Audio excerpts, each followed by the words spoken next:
Good morning people, good morning morning morning. कैसे हैं? बाल चाल बढ़िया, फर्स्ट क्लास। ओके, एक्चुअली थोड़ा ऑफलाइन ऑफलाइन चालू हो गया है, सो वीडियोस डालने में थोड़ा सा लेट हो रहा है, बट डजेंट मैटर। बीच बीच में डालता रहता हूँ। अभी थर्मोडायनेमिक्स का लेक्चर नंबर 1 शुरू कर रहे हैं। थर्मोडायनेमिक्स चैप्टर नंबर 12, बहुत बढ़िया चैप्टर है, फर्स्ट क्लास, छोटा सा chapter, small and sweet, lovely, मजा आएगा।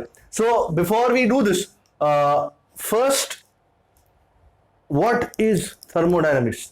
ये होता क्या? इतना बड़ा नाम है, इस नाम में रखा क्या है? इस नाम से क्या पता चलेगा? So let's first define thermodynamics. It is the branch of physics, of course, that deals with the interconvergence of heat, energy, and work with other forms of energy. Interconvergence between heat and other forms of energy, and with temperature. Temperature के साथ कैसी चीजें behave करती है, क्या होता है? तो heat, energy, temperature, different forms of energy, work, इन सब का इंटरकन्वर्जेंस जो डील करता है ब्रांच, उस ब्रांच को कहते हैं thermodynamics. Now let me put a disclaimer. In chapter 11 thermal properties, we dealt primarily with solids and liquids. उनका थर्मल एक्सपांशन देखा, Q is equal to M S delta T देखा, temperature बढ़ाओ तो क्या होगा क्या नहीं होगा, सॉलिड्स एंड लिक्विड्स में primarily. In this chapter, we start dealing with gases. Thermodynamics usually, on a major part, deals with gases. So this is going to be a very gaseous idea. So stay with me. Acha, whenever you're talking about gases, there are two types of descriptions available. One is the microscopic description. Other is the macroscopic description. Gas को दो अलग अलग description से define कर सकते हैं, microscopic और macroscopic. अब ये माइक्रोस्कोपिक क्या होता है? तो माइक्रोस्कोपिक डेफिनेशन डील्स, और description deals with the speeds, momenta, positions, coordinates of individual particles.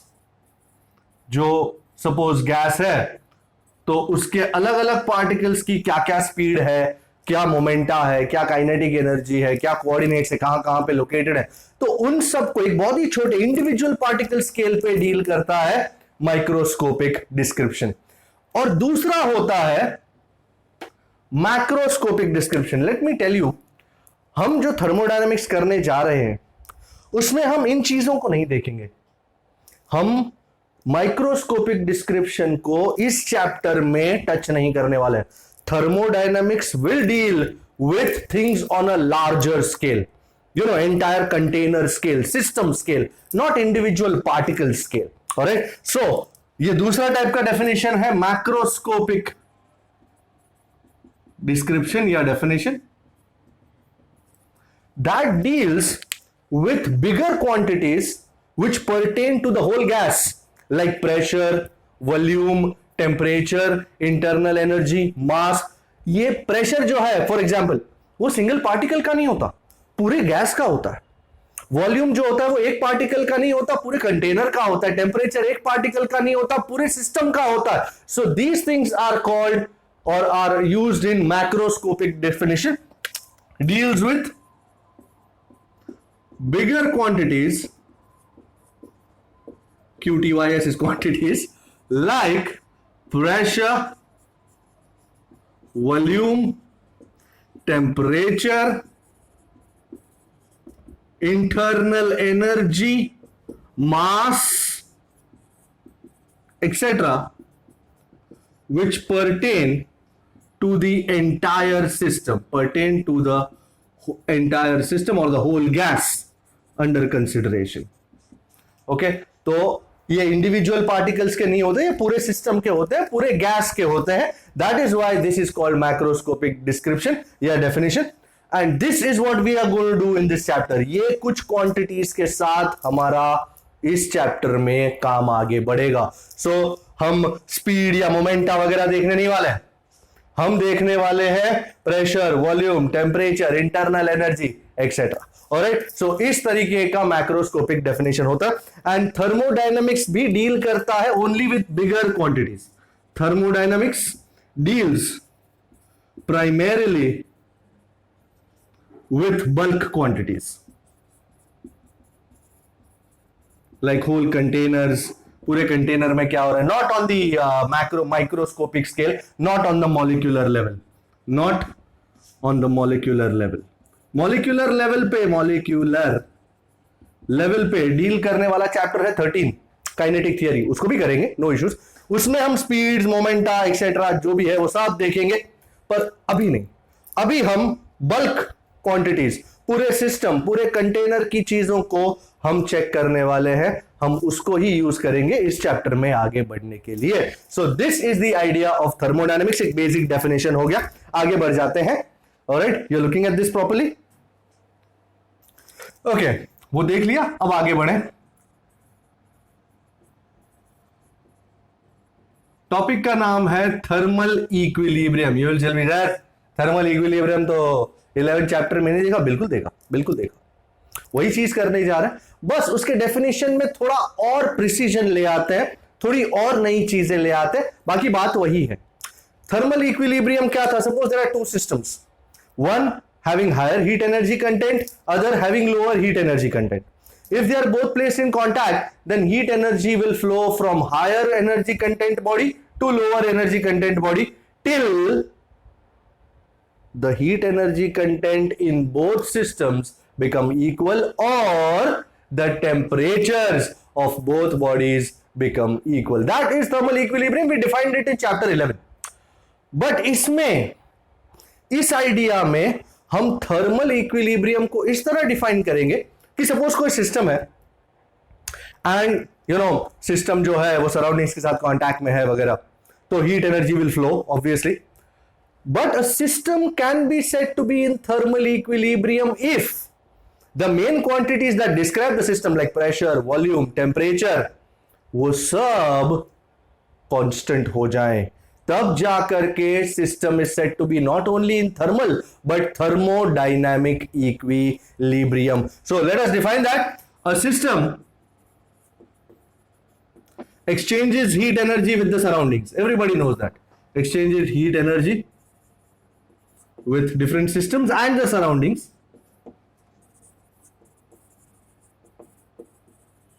Depending on the type of boundary between them. But a system is said to be in thermal equilibrium if the quantities that define the system, thermal equilibrium, if the quantities, the base quantities, pressure, volume, temperature, if the quantities that describe this system do not change, become constant,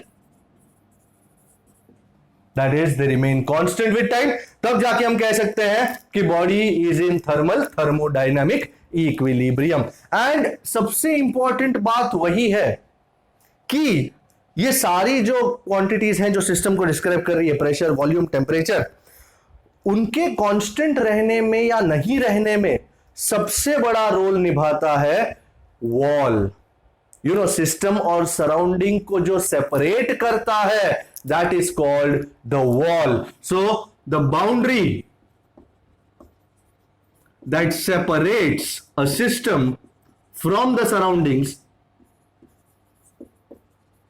from the surrounding. I'm sure you know anything, you know, any gas or anything, any substance under thermodynamic consideration is called a system. And इस container के बाद, suppose इस container में कुछ gas वगैरह है, इस container के बाहर का पूरा दुनिया, पूरी कायनात जो इस कंटेनर पे असर करने की कोशिश कर रही है, that is called surrounding. So the area around the system is called surrounding. And system और सराउंडिंग के बीच की जो बाउंड्री है, जो सेपरेट करता है उनको, separates the system from its surroundings, is called wall.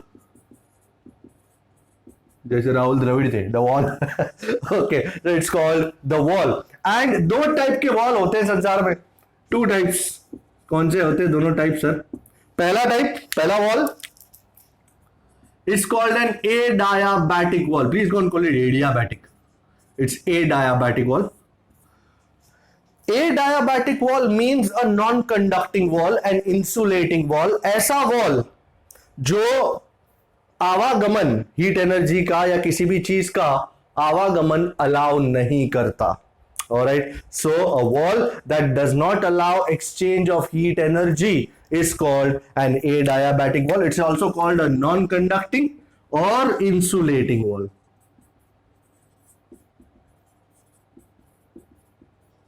And as I said, it does not allow the exchange of heat energy between the system and the surroundings. The second type of wall is called a diathermic wall. And as you guessed rightly, बिल्कुल सही जा रहे हो, it's a conducting wall and it allows the exchange of heat energy between the system and the surroundings. Conducting wall allows exchange of heat energy between system and surroundings. तो मैं एक एक करके मैं काम करता हूं, एक कंटेनर लेता हूं, एग्जांपल लेता हूं, एक कंटेनर में गैस रखता हूं और फिर मैं एडियाबैटिक वॉल लगाता हूं, डायथर्मिक वॉल लगाता हूं. Let us see what happens, किस तरह का काम होता है. लेट अस सी. ओके, सो इसी आइडिया को आगे बढ़ाते हुए let's take an example. For example मेरे पास दो सिस्टम्स हैं A and B having different thermal situations, different pressures, different volumes etcetera. And अब मैं बीच में एक आध वॉल लगा के इनका बिहेवियर देखने वाला हूं. So I will call this scenario 1. So two systems, as I said, A and B. This is like gas A, जिसका प्रेशर है PA और वॉल्यूम है VA. This is gas B, जिसका प्रेशर है PB, जिसके अंदर का प्रेशर है PB, वॉल्यूम है VB. And let us say we have put them in an enclosed, evacuated surrounding, thermally insulated. बाहर का कुछ असर नहीं है, मैं इन दोनों के बीच का ही देखना चाह रहा हूं. अच्छा, और मैंने इन दोनों के बीच में assume only that this is conducting है, बाकी सारा इंसुलेटिंग है, कहीं से और हीट नहीं जा सकती सिवाय यहां से. सो इन दोनों के बीच में ये मैंने लगा दिया है adiabatic wall. Now if I put an adiabatic wall, नफरत की दीवार खड़ी कर दी मैंने इन दोनों के बीच में, do you think there will be any exchange of heat energy between these two gases? No. So even after a longish time, if you go to check the pressures, volumes of both these gases, they will turn out to be PAVA and PBVB, depending on whatever change internally इनका होता है. वो होने के बावजूद जो भी pressure volume रहेगा वो चीजों क्वांटिटी कांस्टेंट्स रहेंगी और ये दोनों कोई भी हीट एनर्जी एक्सचेंज करने में काबिल नहीं होंगे, कामयाब नहीं होंगे. Okay, so this is N adiabatic wall जिसमें क्वांटिटीज अपने हिसाब से ही वर्कआउट होती है. इसका गैस ए का असर बी पे नहीं होगा, बी का असर ए पे नहीं होगा. On the other hand, so there is no exchange of heat energy between A and B. So the set of pressure value PV values remains same. Now scenario 2, मैं फिर से दो गैसेस ले रहा हूं, दोनों अलग अलग थर्मल सिचुएशंस में. एक का प्रेशर PAVA, वॉल्यूम VA, दूसरे का प्रेशर वॉल्यूम PBVB. वही सेम ओल्ड आइडिया, बस फर्क इतना है कि अब I might tend to allow some amount of exchange. This PAVA, this is gas B, different thermal situation, pressure PB, VB. And now मैं एक अलग टाइप की दीवार पुट कर रहा हूं. ये जो है this is a diathermic wall. Let us assume बाहर से कोई चीजें चेंज नहीं हो रही, बाहर से सिस्टम का कोई आवागमन नहीं है, जो भी है सब यहीं पे अंदर का. ए और बी के बीच का ही डीलिंग देख रहे हैं, सराउंडिंग का कुछ नहीं देख रहे. Do you agree? Now due to the diathermic wall, gas A and B will exchange heat energy. So there will be exchange of heat energy between gases A and B. And as a result, after some time, you will notice that gas A का pressure volume change होके PA dash VA dash हो गया, and B का भी change होके PB dash VB dash हो गया. Can you see that after some time, due to the exchange of heat energy, the parameters of both systems change? So, जब भी आप allow करते हो किसी दो systems को interact करने में, तो you will notice that parameters of both systems will change. So, due to exchange of heat energy, the PV values of both systems will change. And finally equilibrium values आ जाएगी. Equilibrium values का मतलब है दोनों का temperature finally same हो जाएगा. ये temperature जो है उसको हमने एक्चुअली चैप्टर 11 में देखा था, बट टेम्परेचर की शुरुआत, टेम्परेचर का मेन आइडिया इस चैप्टर से हमको मिलता है. सर कैसे मिल रहा है, दिखाता हूं मैं आपको. सो ये सिनारियो समझ में आ गया आपको? We are good. Okay, now let us go to one of the most important laws of thermodynamics, which is called the zeroth law of thermodynamics. You will be surprised to know कि पहले law, first law आ गया, second law आ गया, उसके बाद zeroth law आया. So just imagine करें, इसको third law नहीं कहते, इसको zeroth law कहते हैं, क्योंकि वो first और second से भी ज्यादा important एक basic law है. So I'm sure you know that, but I'm just telling you. So let's go and talk about what is known as the zeroth law of thermodynamics. पहले आपको law बताऊंगा और फिर इस चीज का प्रूफ देखेंगे. सो zeroth law of thermodynamics. I'm not going to write thermodynamics, please. Okay. zeroth law एकदम सिंपल लॉ है. It says that if two systems are in equilibrium with a third system separately, मतलब this is in equilibrium with this is in equilibrium with this separately, then both the systems are also in thermal equilibrium with each other. समझना थोड़ा सा मुश्किल है, but don't worry, I'll explain to you. If two systems are in thermal equilibrium, of course, मैं जब equilibrium कहता हूं तब मैं कोई और टाइप का equilibrium मीन नहीं करता, मैं thermal equilibrium मीन करता हूं. Are in thermal equilibrium with a third system separately, then they are also in thermal equilibrium with each other. Now what on earth does this mean? So let us construe a situation wherein I've got three systems. All right, I've got three systems. शुरुआत करें examples लेने से. We have three systems, A, B and C, which are in different thermal situations, are in different thermodynamic situations. मतलब सब में pressure, volume, temperature सब अलग है, अमाउंट ऑफ हीट एनर्जी अलग है. सो ये सब कुछ अलग है इनका, और इस तरह अब इनको कांटेक्ट में रखेंगे. ध्यान से देखें किस तरह कांटेक्ट में रखते हैं. This is your system C, this is your system A and this is your system B. तीनों अलग अलग सिस्टम्स है और तीनों अलग अलग थर्मोडायनामिक सिचुएशंस में है. नाउ अब मैं क्या करता हूं, सबसे पहले तो मैं A और B के बीच में I will not allow A and B to exchange any heat energy. इन दोनों के बीच में लगा दिया है मैंने A diabatic wall. A और B के बीच में A diabatic wall लगाने से I have ensured कि A does not exchange heat energy with B, B does not exchange heat energy with A. But on the other hand, what I am allowing is this.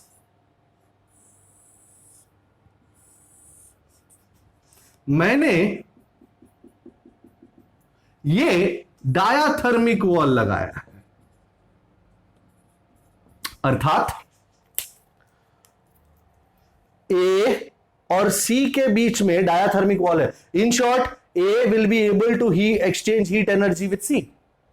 Similarly B और C के बीच में diathermic wall है, meaning B can exchange heat energy with C, but A और B के बीच में adiabatic wall है, ensuring कि A and B will not be able to exchange heat energy. So let me put that much into consideration. So क्या क्या conclusion मिला? A and B do not exchange heat energy due to the adiabatic wall. A and C will exchange heat energy, and B and C will also be able to exchange heat energy. Okay, basic idea clear हो गया। इसका मतलब ए और B एक दूसरे के साथ exchange नहीं कर पाएंगे हीट एनर्जी। ए सी के साथ एक्सचेंज करता रहेगा, सी ए के साथ एक्सचेंज करता रहेगा, बी सी के साथ एक्सचेंज करता रहेगा, सी बी के साथ एक्सचेंज करता रहेगा। I allow this thing to go on for a long time. Alright, long time के बाद हमको यह अंदाजा आ गया कि भाई ये कब तक चलता रहेगा, जब तक ए और सी इक्विलिब्रियम में ना आ जाए। So after some time you will notice that A and C are in equilibrium. Great, हमने ये भी देखा कि बी और सी एक्सचेंज करते रहते हैं, तो बी और सी भी इक्विलिब्रियम में है। So finally after some time, I am going to take this off people, I am going to take the zeroth law. If you want to just read it, you can read it. Okay, so we conclude that after some time, हो बीच वाला भी उड़ा दिए। After some time A and C are in equilibrium, similarly B and C are in equilibrium. ये पता चल गया आपने को, ये सिचुएशन आके इक्विलिब्रियम में कन्वर्ट हो गई। अब सेकेंड सिचुएशन, अब मैं क्या करता हूं, मेरे को बहुत बुरा लग रहा है यार, ए और बी को मैं कुछ करने नहीं दिया, तो एक काम करते हैं, इन दोनों के बीच में से ये एडियाबैटिक वॉल हटा देते हैं, and let me now allow as if I am the whole and soul allower. So now what do? I allow A and B to exchange heat energy. Now this I replace the adiabatic wall, I am replacing with a diathermic wall, and अब ये सी ने बहुत ज्यादा वो किया, बहुत ज्यादा exchange कर लिया जिंदगी में, तो अब तू बैठ शांति से। मैंने सी को कट ऑफ कर दिया, बीच में एडियाबैटिक वॉल लगा करके I have cut off the system C now from A and B. In short, I am allowing A and B to exchange heat energy. कि अब करो, तुम दोनों एक्सचेंज करो यार, कोई दिक्कत नहीं है। But you are surprised, even I am surprised to find out that A and B अब कोई heat energy exchange नहीं कर रहे हैं। In spite of putting a diathermic wall, a conducting wall between these two, I see that A and B are not exchanging heat energy. Sir आपको कैसे पता चला? क्योंकि उनके पैरामीटर्स चेंज नहीं हुए भाई, ना ए का पैरामीटर चेंज हुआ ना बी का पैरामीटर चेंज हुआ। अर्थात अगर पैरामीटर्स चेंज नहीं हो रहे, in spite of putting an exchanging wall between them, इसका मतलब है, डोंट यू थिंक ए और बी अब इक्विलिब्रियम में है। So let's conclude that, let's conclude the argument.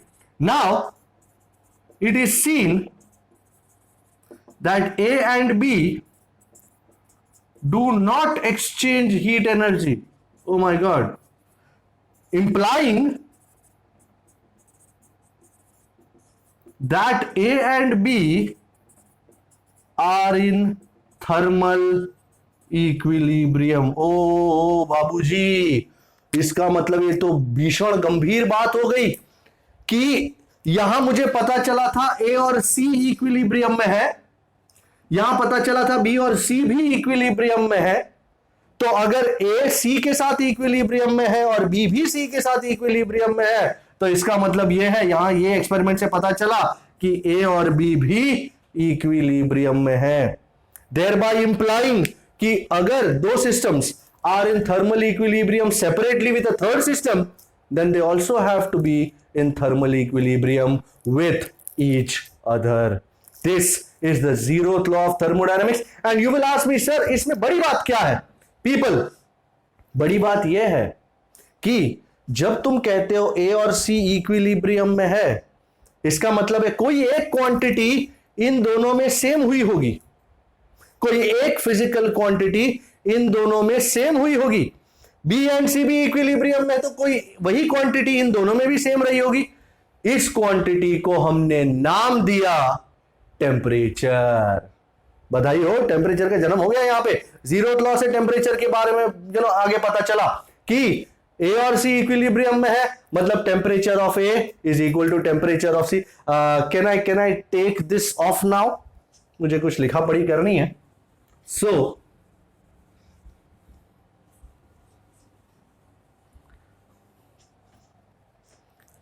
as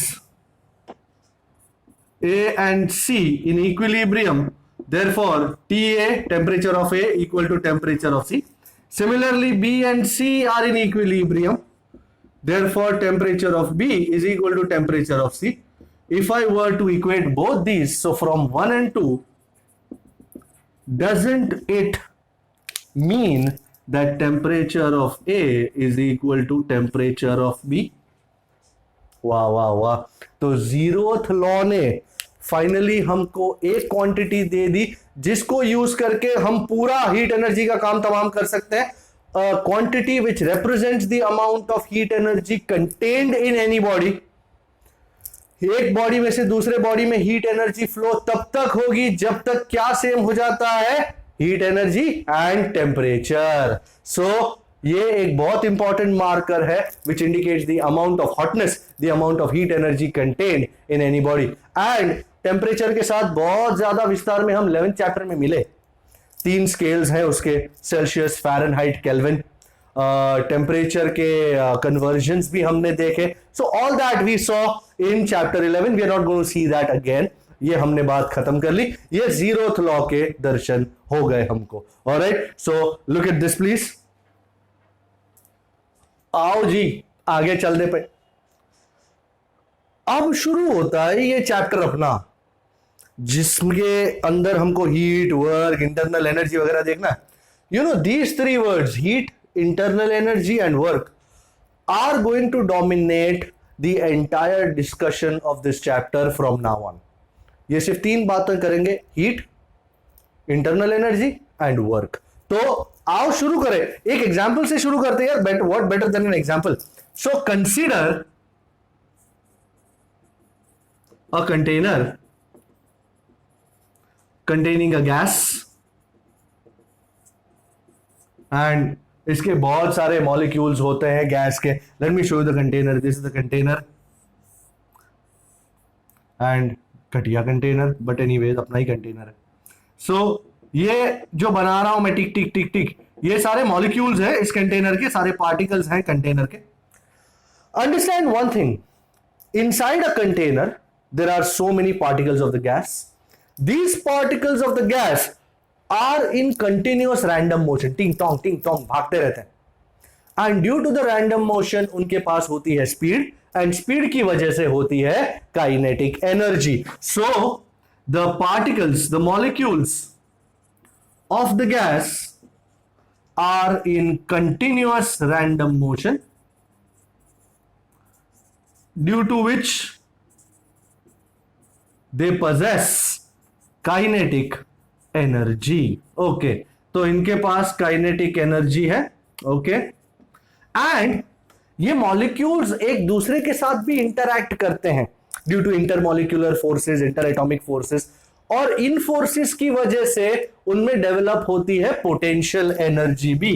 these molecules also possess potential energy due to their mutual interactions. So इतनी बात पता चल गई है कि एक कंटेनर में एक गैस रखा हो तो उस गैस के molecules they will possess kinetic energy due to the random motions as well as potential energy due to their mutual interactions. This sum of kinetic and potential energy of the molecules of the gas inside the container is called internal energy of the gas. So let me define it first. What is internal energy? The sum of the kinetic and potential energies of the molecules of the gas inside the container is called internal energy of the gas. Internal energy of the gas. And internal energy का definition आ गया भाई, the sum of kinetic and potential energies of the molecules inside the gas. बाहर की कोई system का internal energy में कोई असर नहीं है साहब. It is denoted, internal energy is denoted as U. बराबर, internal energy is denoted as U. अभी कोई पूछेगा मुझसे कि सर आपने कहा कि बाहर की कोई चीजों का असर ना पड़े, तो what do you actually mean by that? Okay, I am going to take this whole thing off. Are you okay? Are you looking at this now? Okay, मैं क्या कहना चाह रहा हूं, let me tell you, giving an idea. I will put this down as a note. बराबर, I will put this down as a note. For example, let us say जो container मैंने आपको दिखाया वो किसी ट्रक में रखा हुआ है, ट्रक पे रखा हुआ है, वही कंटेनर है, and the truck is moving forward with a velocity v. तो do you agree that when this truck moves with a velocity v, the box is also moving with the truck with the velocity v? Yes sir, you will say yes. तो truck की velocity की वजह से इस box में kinetic energy भी आएगी, which is the kinetic energy due to the speed of the truck. क्या उस काइनेटिक एनर्जी को इंटरनल एनर्जी में कंसिडर किया जाएगा? The answer is a big fat no. जो काइनेटिक एनर्जी ट्रक की है उसको अंदर के मॉलिक्यूल्स के साथ, उन मॉलिक्यूल्स की काइनेटिक और पोटेंशियल एनर्जीज के साथ हम कंसिडर नहीं करेंगे, उस चीज को इंटरनल एनर्जी में कंसिडर नहीं किया जाएगा. So if the container is kept in a moving vehicle, kept on a moving vehicle, this kinetic energy of the moving vehicle will not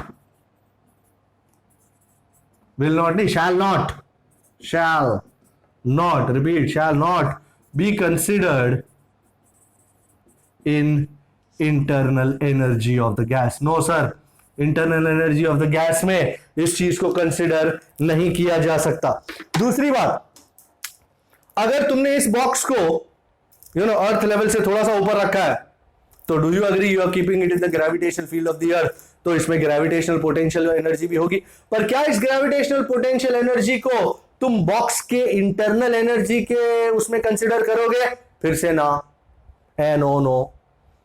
in short, सिवाय अंदर के काइनेटिक मॉलिक्यूल्स के kinetic और potential energies के, हम कोई भी और टाइप की एनर्जी को इंटरनल एनर्जी में कंसिडर नहीं कर सकते. चाहे वो मूविंग व्हीकल पे रखा हो, चाहे वो अर्थ से थोड़े से डिस्टेंस ऊपर रखा हो, ग्रेविटेशनल पोटेंशियल एनर्जी हो, और उन सब चीजों को इंटरनल एनर्जी में we are not going to consider. Alright, so internal energy only the sum of kinetic and potential energies of the molecules inside the container. Fair enough. तो this is internal energy define किए हम. हमको अब अगर internal energy change करनी हो, तो what are the ways in which we can change the internal energy of the gas? That is going to be a point which is worthy of some discussions. So let us look at it. There are two ways in which the internal energy of a gas can be changed, because we are intending to change the internal energy of the gas. तो कौन से दो तरीके हैं जिसमें हम कर सकते हैं? So there are two ways of changing the internal energy of the gas.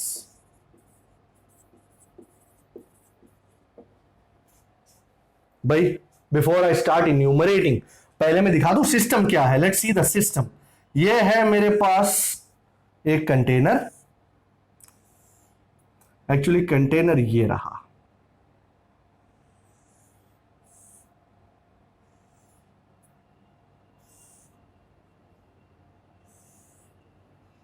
ये है piston,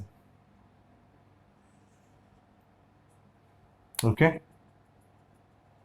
and this is the container. मस्त इस तरह के स्पेशल अरेंजमेंट में मैंने रखा है कंटेनर को। अब पहला तरीका, by providing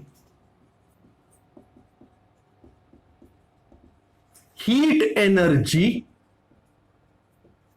from a hot source.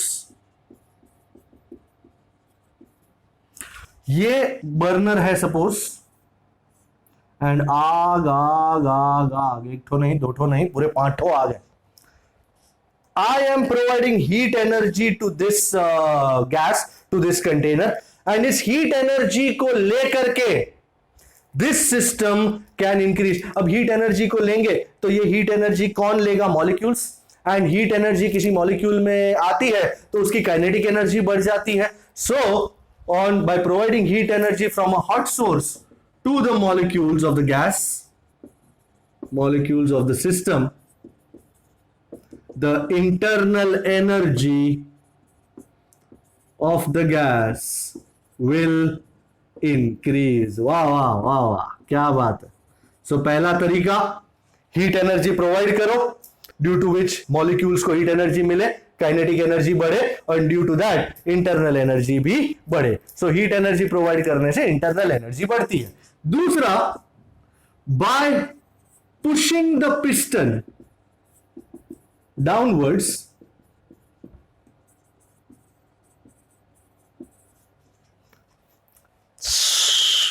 मैं पिस्टन को डाउनवर्ड्स पुश करूं, don't you agree I am doing work on the gas, and this work that I am doing on the gas will be stored as potential energy. तो potential energy बढ़ने से internal energy भी बढ़ेगी। By pushing the piston downwards we do work on the gas which is stored as potential energy, very much same to spring, you know, very much similar like a spring। suppose मैंने यहां पे एक spring बांधी है, मैं अगर push करता हूं उसको, I am doing work on the spring in pushing it, and this work done by me is stored in the spring in the form of elastic potential energy। same idea right here, मैं work करता हूं molecules पे, ये work done is stored as potential energy, due to which internal energy भी बढ़ेगी, which is stored as potential energy of molecules. So the internal energy of the gas will increase. क्या बात है, क्या बात है। तो इंटरनल एनर्जी को इंक्रीज करने के 2 तरीके ले लिए हमने, या तो हीट एनर्जी प्रोवाइड करो, हीट एनर्जी प्रोवाइड करने से इंटरनल एनर्जी बढ़ती है, या तो पिस्टन को नीचे धक्का मारो, इस वर्क डन करने से on the gas internal energy फिर से बढ़ती है। भाई the converse is also true, the converse is also true. अर्थात सपोज मैं ये गैस ना लगाते हुए इसको किसी ऐसे सिस्टम के साथ कांटेक्ट में रखता हूं, सपोज सराउंडिंग के साथ कांटेक्ट में रखा, एंड इसमें हाई हीट एनर्जी कंटेंट है, इसमें लो हीट एनर्जी कंटेंट है। Don't you agree now that heat will be given by the system to the surroundings? Do you understand? ये जो हमारा गैस है ये हाई हीट एनर्जी में है, सराउंडिंग जो है वो लो हीट एनर्जी कंटेंट में है। So heat energy will go from system to the surroundings. पहले का केस ये केस याद है ना आपको, वो हीट एनर्जी बाहर से ले रहा था, ये अपना गैस हीट एनर्जी ले रहा था। इस केस में ये हीट एनर्जी दे रहा है सराउंडिंग्स को। तो अब हीट एनर्जी बाहर दे देने से डोंट यू अग्री इसकी इंटरनल एनर्जी घटेगी? Yes sir. अगर कोई सिस्टम हीट एनर्जी लेता है तो उसकी इंटरनल एनर्जी बढ़ती है, अगर कोई सिस्टम हीट एनर्जी देता है किसी और को तो इंटरनल एनर्जी घटती है। सिमिलरली अगर किसी तरीके से यहां पे कोई वजन लटकाया मैंने और इस वजन को नीचे पुश करूं तो डोंट यू अग्री ये पिस्टन ऊपर जाएगा। Work will be done by the gas, and पहले work done on the gas था, इंटरनल एनर्जी बढ़ती थी। अब work done by the gas है तो इंटरनल एनर्जी घटेगी। बात समझ में आई? सो ये 2 पॉइंट फिर से रीइटरेट कर लेते हैं। If a system takes in heat energy, absorbs heat energy, its internal energy increases. If you do work on the gas, again internal energy increases.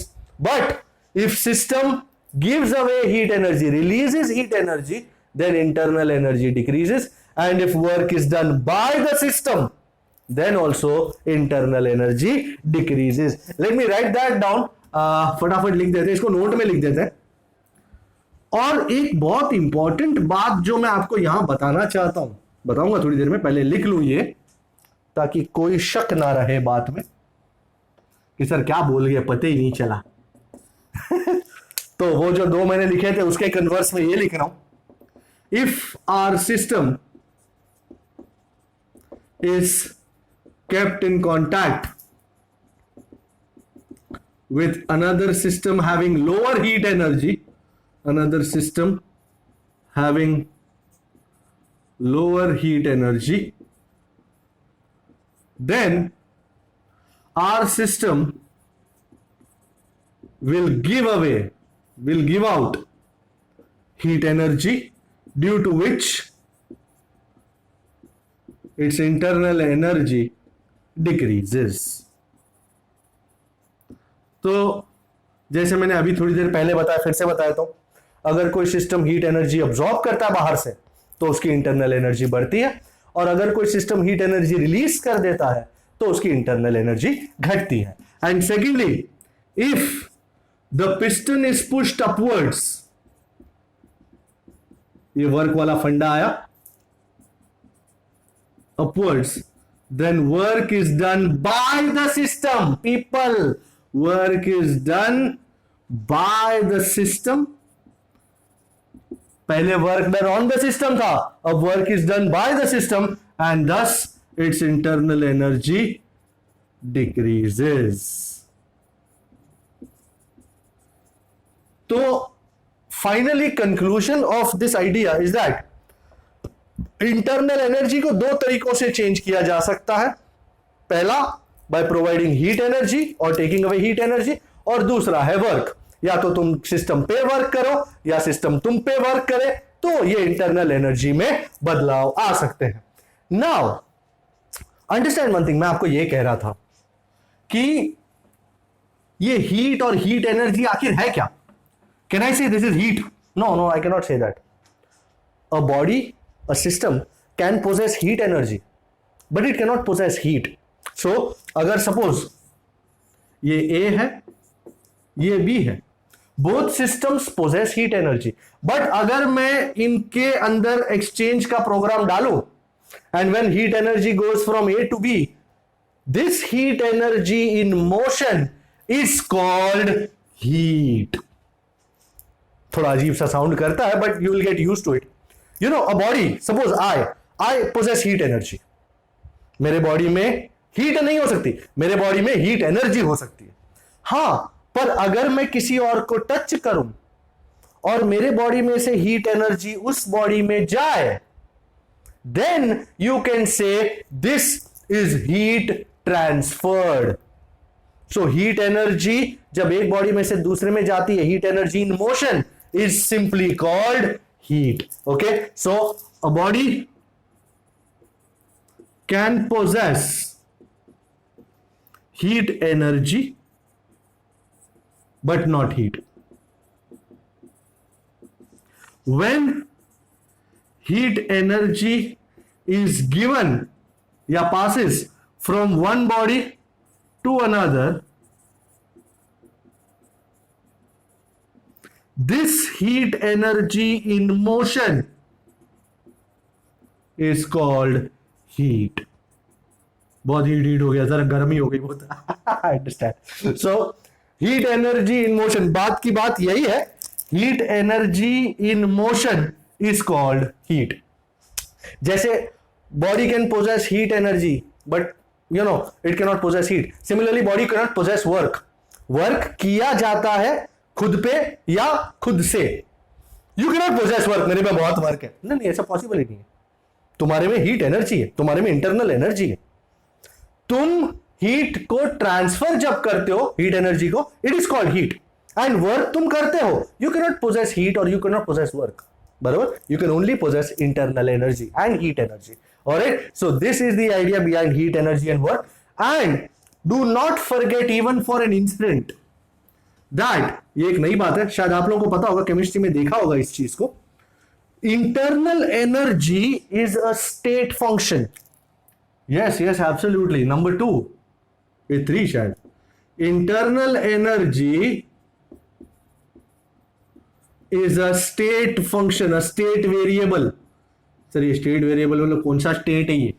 अरे state variable का मतलब ये है that is its value या the change in value depends only on the initial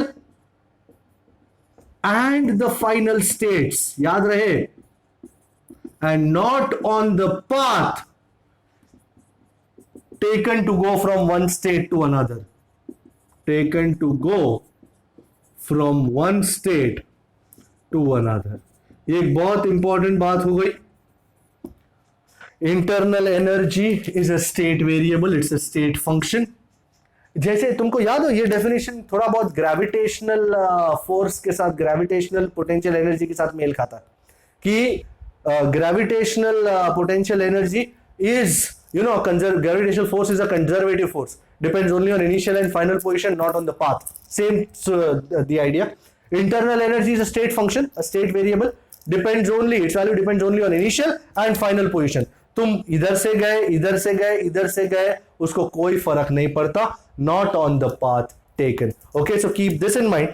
And I think we shall go to one of the most important laws that govern thermodynamics, which is the first law of thermodynamics. Okay, the first law of thermodynamics. Ladies and gentlemen, this is going to be a really lovely law. I think it's going to give us the first equation, the first ever equation that we are going to see here. And this equation, this first law, relates heat energy, work done and internal energy. So ध्यान रहे, this law relates heat energy supplied, work done and the change in internal energy of the system.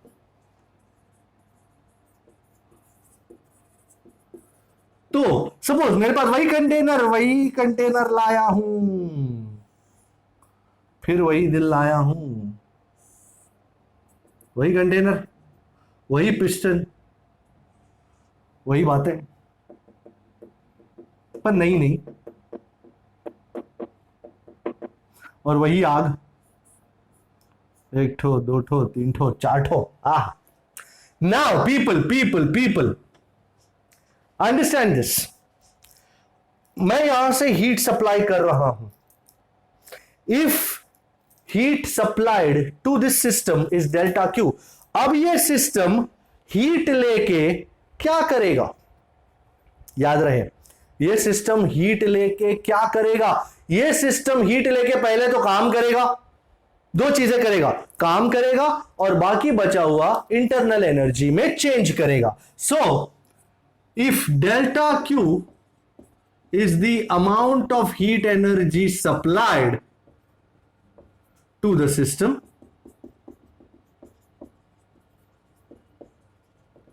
delta W is the amount of work done by the system, खाना खाया तो work तो करना पड़ेगा ना, and delta U is the change in the internal energy of the system. Then, ladies and gentlemen, I think there is no other words that I have. इन तीनों को relate करने के लिए एक ही इक्वेशन कारगर है। Delta Q is delta U plus delta W. Beauty, sheer beauty. The total heat energy supplied goes in doing 2 things. It goes in doing important useful work and बाकी जो बचा है it goes in changing the internal energy of the system. Let me give you a small example. You know a person Yeats 10 rotis, खा नहीं but 10 रोटी खाता है for example. So delta Q कितनी रोटी है? 10 रोटी. 10 रोटी खा के जो एनर्जी मिली उससे वो काम करता है. सो लेट अस से द वर्क डन 4 रोटी के करीब का काम करता है. तो हिसाब किताब लगा लो, 10 रोटी खाई, 4 रोटी का काम किया, बाकी कितना अमाउंट उसकी इंटरनल एनर्जी को इंक्रीज करने में जाता है? Delta U is delta Q minus delta W which is 10 minus 4. सो 6 रोटी करीबन की energy has gone into just increasing the internal energy of that body, और कुछ नहीं. 10 रोटी खाई, 4 रोटी का काम किया, बाकी बची 6 रोटी जिससे काम नहीं हुआ, इंटरनल एनर्जी बढ़ती रही.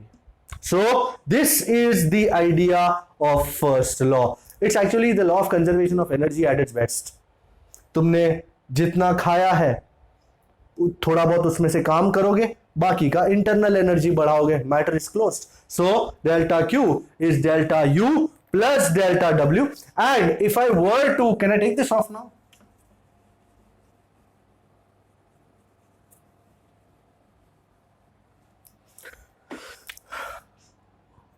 Also, from equation 1, do you agree delta U is delta Q minus delta W?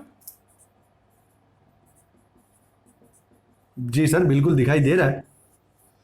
भाई लेडीज एंड जेंटलमैन, ये इक्वेशन खास इसलिए लिखा गया है, मैंने आपको याद है बताया था डेल्टा यू मतलब change in internal energy, it's a state function. Heat energy and work are not state functions. No, heat energy work done depends on the process. So delta Q और डेल्टा डब्ल्यू स्टेट फंक्शन नहीं है, but उनका difference delta q minus delta w will always be a state function. Delta q depends on process, delta w depends on process, but उनका difference delta q minus delta w is independent of the process, independent of the path. That is the reason why delta u is a state function.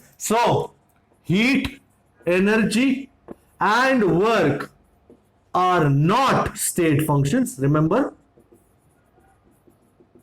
but their difference delta q minus delta w is a state function. My god, मेरे को निकालना पड़ेगा, सब जगह ही नहीं है. अच्छा लिख देते हो यहाँ पे is delta u, इसको उड़ा देते हैं, which is a state function. Okay, so याद रहे इतना. अच्छा, मैं अब थोड़ा सा हट करके डेल्टा डब्ल्यू के लिए, वर्क डन के लिए एक इक्वेशन लाने की कोशिश कर रहा हूं based on this diagram itself. मैं ये सब उड़ा दूं. ओके, ये सब उड़ा रहा हूं. वर्क डन के लिए ये इक्वेशन आई एम श्योर आपने लिख लिया होगा, नहीं लिख लिया तो लिख लो फटाफट. ओके, इसके ऊपर बेस्ड हम आज न्यूमेरिकल्स भी करेंगे. सो पहले work done. So actually this is not a separate topic in the textbook, but I tend to treat it because it is an important idea. So container वही,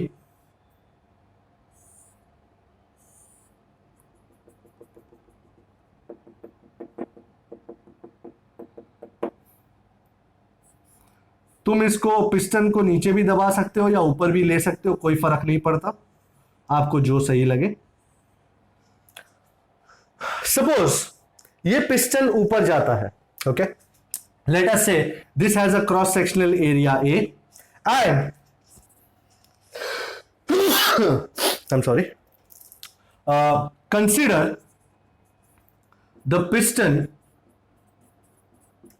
to go up by delta X. So फिलहाल यहां पे अब piston यहां आ जाता है.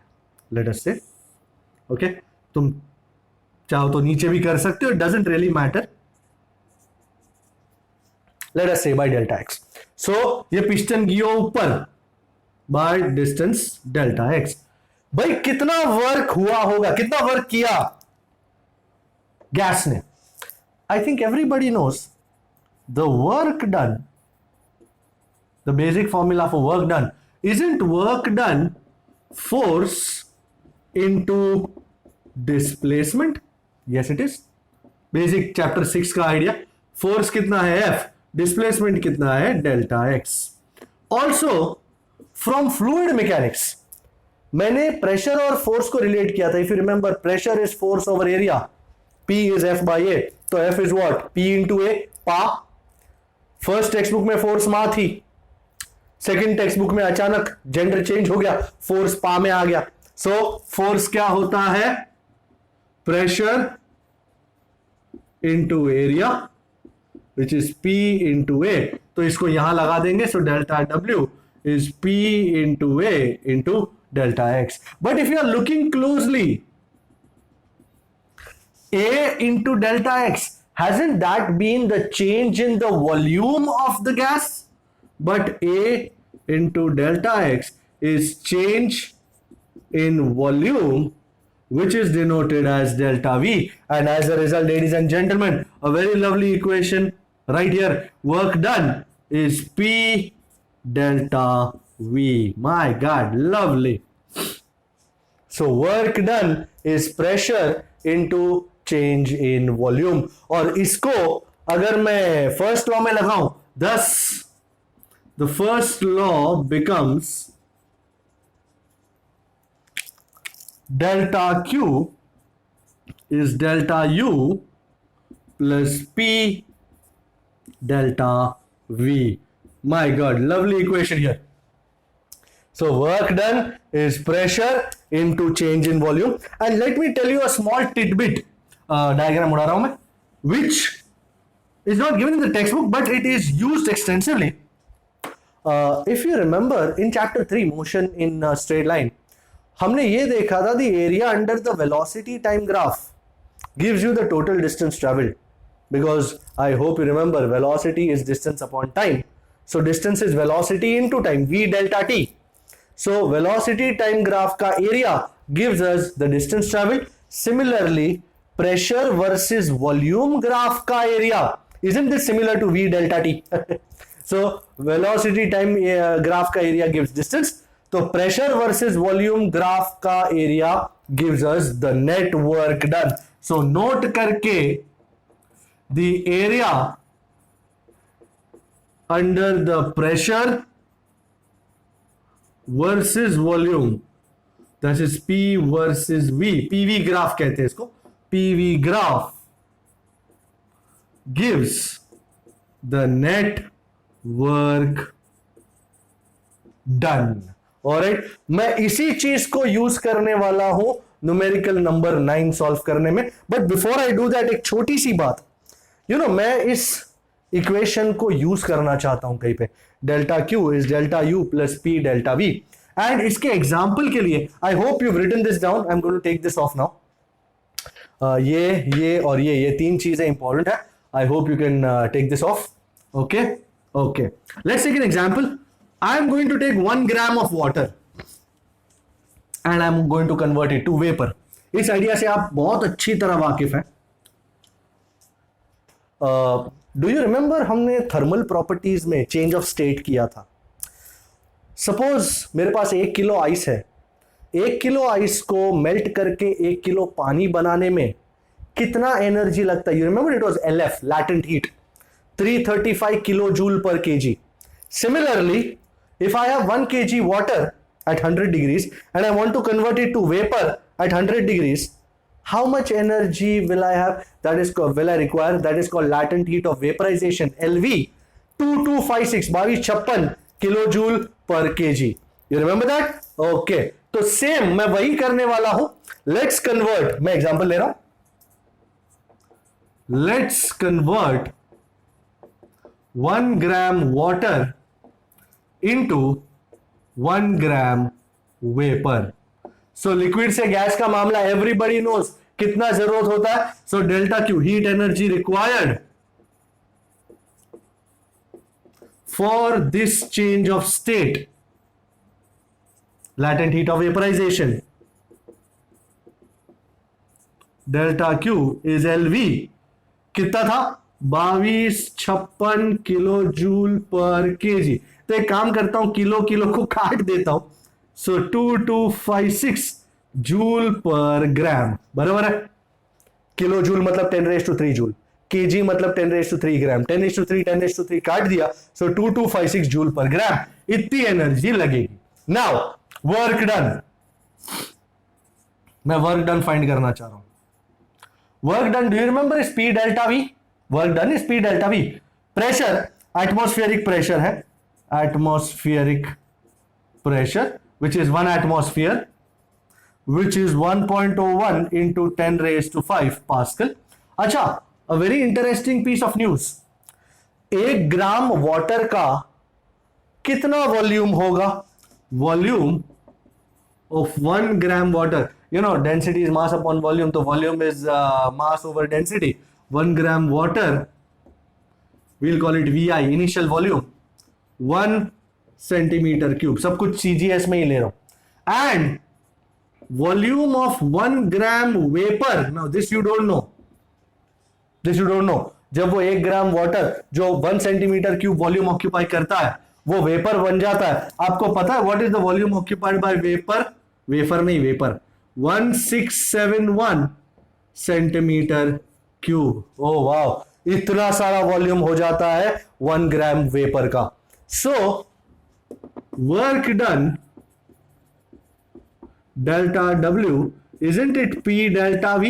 And this is P into VF minus VI. I am raring to go. Pressure 1.01 into 10⁵ into 1671 minus 1। भाई ये सब कुछ सेंटीमीटर क्यूब में है, जिसको अब मैं मीटर क्यूब में कन्वर्ट करूंगा। सेंटी इज 10⁻², मीटर का क्यूब -2 का cube -6। And if you are doing this 1670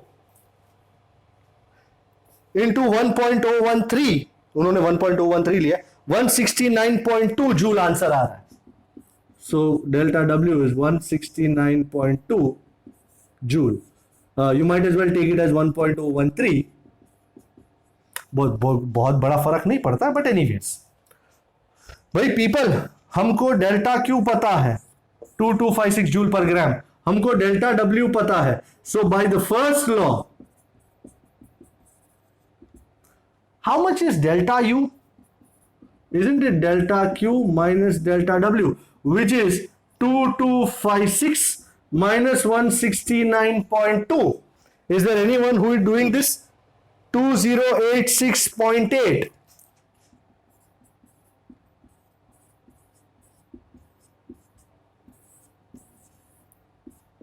You will say great, no problem. But इस बात को समझो तो सही, 1 ग्राम पानी को 1 ग्राम वेपर बनाने के लिए लग रही थी 2256 जूल पर ग्राम ऑफ कोर्स। उस 2256 जूल में से वर्क डन हुआ 169.2 जूल मात्र, और बाकी का 2086.8 joule has gone into changing the internal energy of matter of the system. बहुत बड़ा पार्ट मात्र इंटरनल एनर्जी चेंज करने में ही चला गया, वर्क डन तो थोड़ा सा ही हुआ। So delta Q is equal to delta W plus delta U. This is an example of the first law of thermodynamics. मैं इसको करके आई थिंक न्यूमेरिकल नंबर 9 पे जाना चाहूंगा। I hope you open your text books. I tell you the page number. The page number is 317। Okay, Are you looking at page 317? And numerical number 9 आ रहा है. It's a graph, and you can very well see the graph.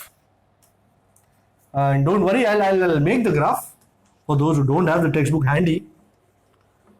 And when you are looking at the graph, you will notice that it is a pressure versus volume graph, and कुछ values दी हुई हैं. So numerical 9. This is volume in meter cube. and this is pressure in Newton per meter square. And यहां पे 300 है, यहां पे 600, यहां पे 2 है, यहां पे 5. ओके, वॉल्यूम ये है एंड कुछ इस तरह का ग्राफ है.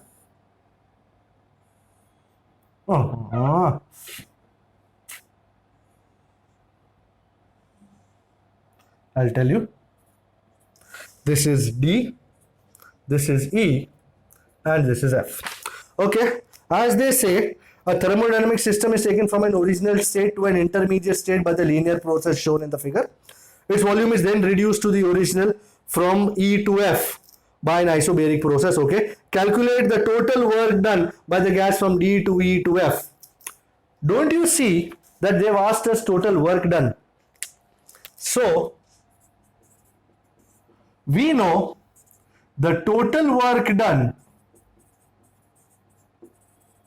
is area is equal to area under the PV graph. As simple as it looks and as beautiful as it gets. So area, this is a triangle, so this is half into base into height. अब base देखो, इसको मैं V2 कहता हूं, इसको मैं V1 कहता हूं, इसको मैं P1 कहता हूं, इसको मैं P2 कहता हूं. Base, isn't it EF? And height is BF.